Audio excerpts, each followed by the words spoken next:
Husi início tinangne to fulan Zulio, Centro Saúde Comoro resista moras ispa, hamutu krihun hatun luresing.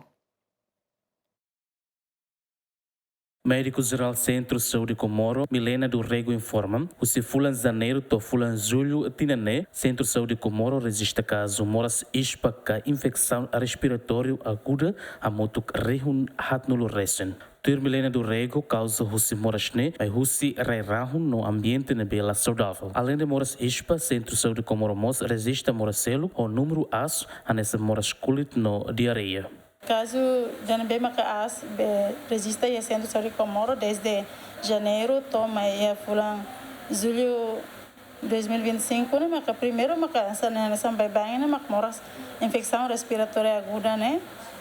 Tuir fale moras culit, no terceira né? Maca moras diarreia, tolo né? Maca bem agora fulan hiranya larana asela ya Centro Saúde Comoro. Moras infecção respiratória né? Maca essa dalam rumah rairahun será mais bela hal tu causa né? Depois essa ambiente dan bem macalar dia mas bela provoca causa respiratória né? Causa respiratória é mais se danesa né? Dados moras kulit ne resiste a Ásia Centro Saúde Comoro hamutuk basic rehun sanulu resen rua no moras diarreia hamutuk rehun ualu resen. Equipa cobertura GMN. Tribunal aplica a medida coação apresentação periódica na prestação causão para cidadão estrangeiro na Intolo, nebe alega localosa ilegal iha audiang. Tribunal Judicial Primeira Instância Dili realiza processo primeiro interrogatório para cidadão estrangeiro na Intolo, nebe alega localosa ilegal iha audiang. Iha processo primeiro interrogatório ne li husi juíza processo Ercília de Jesus hatun despacho onde aplica medida coação apresentação periódica no prestação causão para cidadão estrangeiro na Intolo o inicial JOT V no Z. Tribunal na despacho, a medida coação do tribunal considera adequada a aplicar vai arguido na Intolo, onde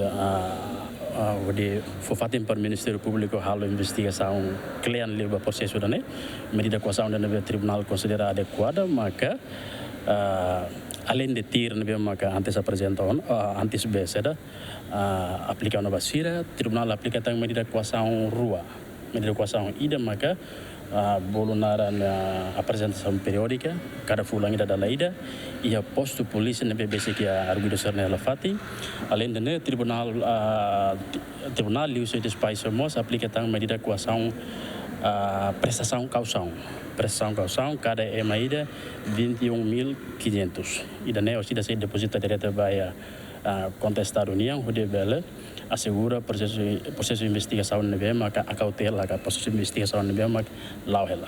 Processo primeiro interrogatório ne Ministério Público acusa arguido sira o crime descaminho no fraude fiscal. Também a alegação Ministério Público suba tribunal atu aplica medida coação proibição ausência no prestação causão mas be parte defesa la aceita a alegação né onde husu aplica medida coação termo residência. Julgamento primeiro interrogatório né presídio se juíza Ercília de Jesus. Ministério Público representa o procurador Matias Soares no arguido retang assistência legal o advogado privado. Jacinto Fuca, Emerenciana Martins, GMN.